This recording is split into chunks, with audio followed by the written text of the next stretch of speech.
नमस्कार दोस्तों, स्वागत है आप सभी का हमारे channel success and health tricks में। तो दोस्तों, आज की इस वीडियो में मैं आपके लिए लेकर आया हूं एनसीईआरटी कक्षा 6 मैथ्स।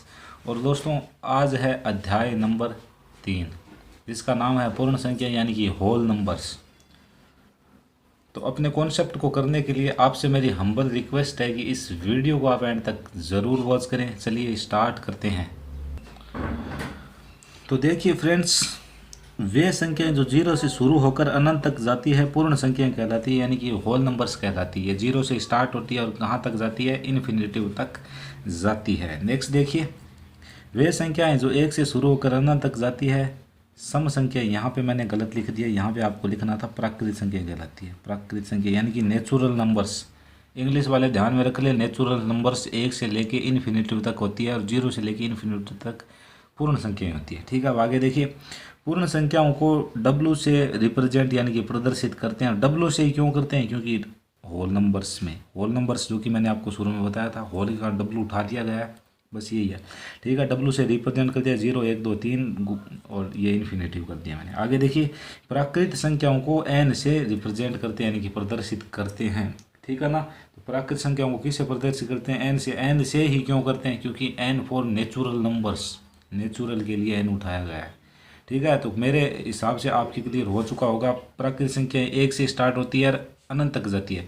पूर्ण संख्याएं 0 से स्टार्ट होती है और अनंत तक जाती है। अब आपसे कोई यदि ये पूछ दे कि प्राकृत संख्या और पूर्ण संख्या में क्या डिफरेंस है, तो मैं आपके लिए पहले से क्लियर कर दूं कि प्राकृत संख्याएं और पूर्ण संख्या में जो डिफरेंस है, एकमात्र जो अंतर है वो यह है कि 0 एक पूर्ण संख्या है लेकिन प्राकृत संख्या नहीं है। इस बात को अपने जहन में उतार लें, अलग से नोट कर लें।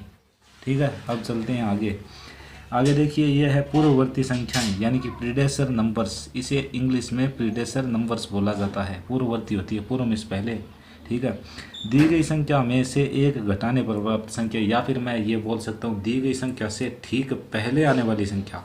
ठीक है ना गाइज, एक मोस्ट इंपॉर्टेंट बात कि यदि आपको ये गहराई से और ज़्यादा अच्छे तरीके से पढ़ना हो कॉन्सेप्ट से, ठीक है ना, तो मेरा एक प्लेलिस्ट बनाई गई है मेरे द्वारा यूट्यूब चैनल पे, नंबर सिस्टम, जिसमें आपको 21 वीडियोस मिलेंगे। उसको आप स्टार्ट से देखना, आपके जितने भी डाउट है, जितना भी बेसिक है, सब कुछ क्लियर कराया गया है। आपको बहुत कुछ ज़्यादा सीखने को मिलेगा, ज़्यादा से ज़्यादा वहाँ पे सिखाया गया है, तो उसको भी आप ज़रूर वॉच करें। और वो यदि आपको लिंक चाहिए तो आप मुझे कमेंट कर देना, मैं डिस्क्रिप्शन में उसका लिंक दे दूँगा, लेकिन कमेंट करने पे दूंगा, अदर में नहीं दूंगा। आगे देखिए, शून्य की कोई पूर्ववर्ती संख्या नहीं होती है। तो गाइज, इस बात का आप विशेष रूप से ध्यान में रखें, शून्य की कोई पूर्ववर्ती संख्या नहीं होती है। ठीक है, कल को आप शून्य को -1 कर दो तो वो गलत हो जाएगा। शून्य की कोई पूर्ववर्ती संख्या नहीं होती है, इसे अलग से नोट कर ले, नोट्स बना ले। एग्जाम्पल देखिए, 12 की पूर्ववर्ती संख्या, तो हमें करना क्या है, 12 -1, 12 में से 1 घटाएंगे 11, 11 है, 11 है, यह हमारा आंसर हो जाएगा। यानी कि 12 की पूर्ववर्ती संख्या क्या, 11। तो आप बताइए 12 से ठीक पहले कौन आता है, 11 ही तो आता है, हो जाएगा बस। 100 की पूर्ववर्ती संख्या, तो 100 - 1 = 99, 9999। ठीक है, तो ये हमारा यहाँ से आंसर हो जाएगा। फिर आगे देखिए, नेक्स्ट में अनुवर्ती संख्या, जिससे आपको बहुत कुछ सिखाऊंगा मैं यार हिंदी वालों को। तो अनुवर्ती संख्या को इंग्लिश में बोलते हैं सक्सेसर नंबर्स। इंग्लिश वालों के लिए बहुत ज़्यादा ईजी, यार एक नाम याद करना होता है। इसकी डेफिनेशन रीड करते हैं, दी गई संख्या में एक जोड़ने पर प्राप्त संख्या अनुवर्ती संख्या कहलाती है। तो ये हमें पता है। ठीक है ना, तो अब मैं आपको बता दूं कि और अनुवर्ती संख्या के क्या क्या नाम है। तो ये देखिए, यहाँ पे मैंने नोट लगाया, नोट अनुवर्ती संख्या को परवर्ती संख्या व उत्तरवर्ती संख्या भी कहा जाता है। तो ये बात आप यार अलग से नोट कर लें, यही बात आपको आगे नोट दिलवाएगी, पैसे दिलाएगी, रुपये दिलवाएगी। ठीक है ना, तो अलग से लिख लें ये बात। आपको बुक्स में बहुत ही कम मिलेगी, क्योंकि मेरी कई बुक्स पढ़ी हुई हैं, तो उनसे मैंने ये निकाला है। और हम तो यार कंपटीशन एग्ज़ाम देते हैं, पर कई बार ये हिंदी वालों आपके लिए दिक्कत है। तीनों के तीनों नाम याद कर लेना, एक इंग्लिश वाला तो पक्का कर लेना, क्योंकि कल को आप हिंदी वाला भूल जाओ तो इंग्लिश में तो देख लो, ताकि समझ में आ जाए यार। ठीक है, अब आगे देखिए, 99 की अनुवर्ती संख्या क्या होगी। तो मैंने लिख लिया 989 + 1, एक ऐड करूंगा तो मेरे पास में आ जाएगा 990 यानी कि 990। आगे देखिए, 1001 की परवर्ती संख्या। अब आप कल को ये सोच लो यार ये परवर्ती कौन सी होती है, तो परवर्ती अनुवर्ती होती है। तो 1001 + 1 यानी कि हमारा जो आंसर है वो यहाँ से हो जाएगा 1002। ठीक है, तो यहाँ से आपका जो सक्सेसर नंबर है यह भी क्लियर, प्रीडेसेसर नंबर पहले क्लियर कर दिया था। अब चलते हैं नेक्स्ट कॉन्सेप्ट की तरफ। फिर देखिए गाइज, मैंने आगे लिख रखा है प्राकृतिक संख्याओं के गुण, यानी कि properties of natural numbers. English वाले एक बार फिर से सुने, प्रॉपर्टीज ऑफ नेचुरल नंबर्स। ठीक है, तो इसकी प्रॉपर्टी क्या है, तो देखिए यहाँ पे सबसे छोटी प्राकृतिक संख्या एक है, यानी कि स्मॉलेस्ट नेचुरल नंबर्स कौन है, एक है।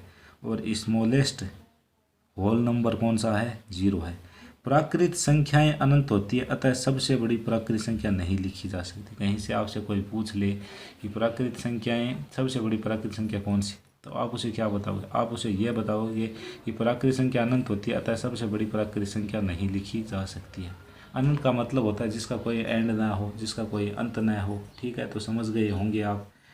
तो आगे देखिए अब पूर्ण संख्याओं के गुण। सबसे छोटी पूर्ण संख्या एक होती है, ये मैंने पहले ही आपको बताया था। सभी प्राकृतिक संख्याएं पूर्ण संख्याएं होती है। क्यों होती है, तो वो आराम से देखिए। अब मैं बात करूँ यदि पूर्ण की, तो पूर्ण जाती है 0 से इन्फिनिटिव तक। ठीक है, और जो प्राकृत होती है ना, वो कहाँ से कहाँ तक, 1 से लेके इन्फिनिटिव तक। अब आप बताइए पूर्ण संख्या में प्राकृत संख्या शामिल है कैसे, कि 0 के बाद में यहाँ पे 1 आएगा, 1 से लेकर अनंत तक, तो यहाँ पर आप बताइए प्राकृत आई या नहीं, आ गई। ठीक है ना, तो आप ये तो बोल सकते हो कि सभी प्राकृतिक संख्याएं पूर्ण संख्याएं होती है, ये बात आप लिख लीजिए, लिखिए आराम से। सभी प्राकृतिक संख्याएं पूर्ण संख्याएं होती है, लेकिन सभी पूर्ण संख्याएं प्राकृतिक संख्याएं नहीं होती है। ठीक है ना, अब चलते हैं हम आगे। पूर्ण संख्या को संख्या रेखा पर दर्शाना या फिर प्रदर्शित करना। ठीक है ना, आराम से करेंगे यार। तो देखिए पहले मैंने ये नंबर लाइन बना ली है, संख्या रेखा ना, यानी कि नंबर लाइन। अब नंबर लाइन को आप ऐसे बनाना, स्केल ले लेना, यहाँ पे यहाँ पे 0 लिखना। ठीक है ना, ये तीर का यहाँ से 0 स्टार्ट है यार, मैंने देखा था बुक्स में ऐसे ही बताया था। ठीक है ना, यहाँ पर 0 1 ऐसे करके आप 11 तक मानो कि आपने ले लिया। ठीक है ना, क्वेश्चन के अकॉर्डिंग ले लेना। पूर्ण संख्या को संख्या रेखा पे दर्शाना। ठीक है यार, ये तो कोई तो पूर्ण संख्या को मैंने दर्शा दिया यार, आप बताइए 0 पूर्ण संख्या नहीं है क्या, तो इनको दर्शा रखा है, बस हो चुका है ये पहला आपका। कोई दिक्कत परेशानी इसमें आपको नहीं। आप बताइए 0 से 1 आगे ही तो आता है, 2 3 4 5 ये। अब आपसे ये पूछे कि 5 जो है वो 7 से किस साइड में है, तो 5 ये यहाँ पे 7 से किस साइड में, बाईं तरफ है, लेफ्ट साइड में है। ठीक है, 9 किस तरफ है, राइट साइड में, दाईं तरफ है। तो ये क्लियर हो चुका होगा। आगे देखिए यहाँ से कॉन्सेप्ट, क्योंकि यहाँ पर बताने वाली कोई चीज़ नहीं थी, तो मैं फालतू में आपका टाइम वेस्ट क्यों करूँ। संख्या रेखा पर जोड़ना। ठीक है ना, संख्या रेखा पर अब आपको हम जोड़ के बताएंगे। एग्जाम्पल है 3 और 4 को जोड़िए। 3 और 4 को मुझे क्या करना है, जोड़ना है। क्या करना है, जोड़ना है। ठीक है ना, तो मैं करूँगा क्या, मुझे कदम चलने होंगे भाई साहब। मैं देखो 0 पे खड़ा हूँ। ठीक है, 0 से मैं 1 कदम चला, 2 चला, 3 पे आना, यहाँ पे आ जाऊँगा। 0 पे खड़ा हूँ मैं, यहाँ पे खड़ा हूँ। ठीक है, आराम से देखिए 3 कदम मैं चलूँगा पहले, क्योंकि पहले 3 है। ये पता है मुझे करना क्या है, 3 + 4 करना है, तो ये मैं आराम से करूँगा। हमें पता है 7 होता है, लेकिन इसमें यार दर्शाएंगे हम कैसे होता है वो। तो मैं 3 कदम चलूँगा पहले, 1 2 3, यानी कि पहले मैं यहाँ तक 3 तक पहुँचा, ये मैंने चिन्ह लगा दिया, मैं 3 तक पहुँचा। 3 कदम मैं चल गया। अब मुझे कितने कदम और चलने हैं, 4 और चलने हैं, यहाँ से 4 और चलने हैं। तो यहाँ से मैं 1 2 3 4, यानी कि यहाँ तक पहुँचाऊँगा। ठीक है, तो ये मैं ऐसे करके यहाँ तक। ठीक है ना, ये मैं 4 कदम चल गया।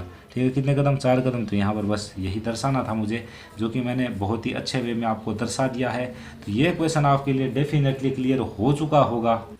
तो गाइज इतना तो आपके समझ में आ चुका। यहाँ से आपको एक काम और करना है। ठीक है ना, ये 0 वाली लाइन थी ना, इससे हमने टोटल जोड़ा, 4 कदम तो चला, लेकिन टोटल जोड़ा तो यहाँ पर 7 तक पहुँचे ना, एक लाइन और ऊपर से खींच देना।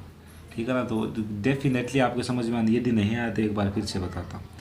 0 मुझे 3 तक आना है, तो मैं 0 से 1 कदम 2 कदम 3 कदम यहाँ पर आ गया। ठीक है, फिर मुझे 4 कदम और चलना है, तो 1 कदम 2 कदम 3 कदम 4 कदम यहाँ पर पहुँच।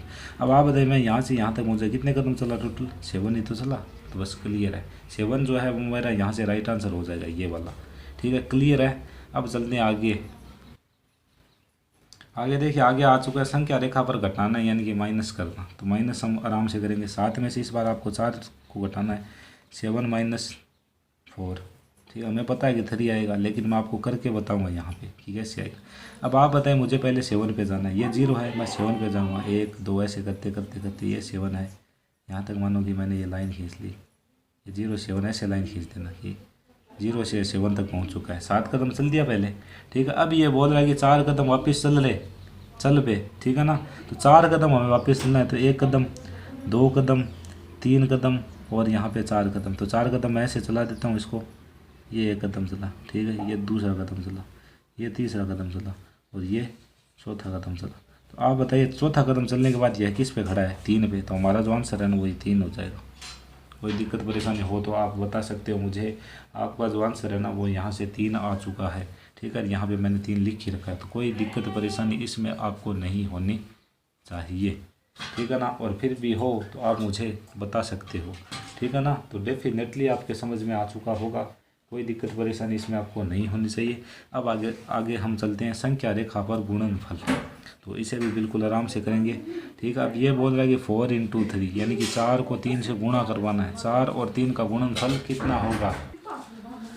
तो देखिए 4 × 3 है, तो इसे बिल्कुल हम आराम से करेंगे, ठीक है ना। पहले मुझे 4 को मैं 4 बार चलूँगा। 4 को कितने बार चलूँगा? 4 बार चलेंगे। तो देखिए कैसे चलेंगे, ठीक है। 4 को 3 टाइम्स चलेंगे।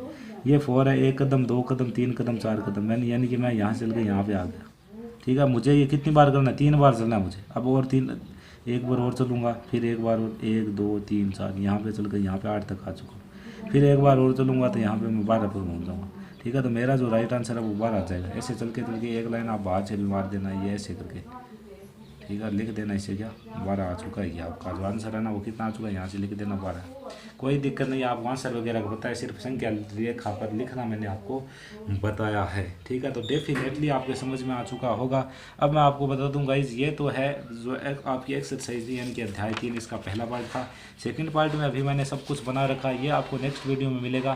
तो नेक्स्ट वीडियो को आप ज़रूर वॉच करें। तो इस वीडियो में सिर्फ इतना ही, मिलेंगे नेक्स्ट वीडियो में, तब तक के लिए जय हिंद, जय भारत।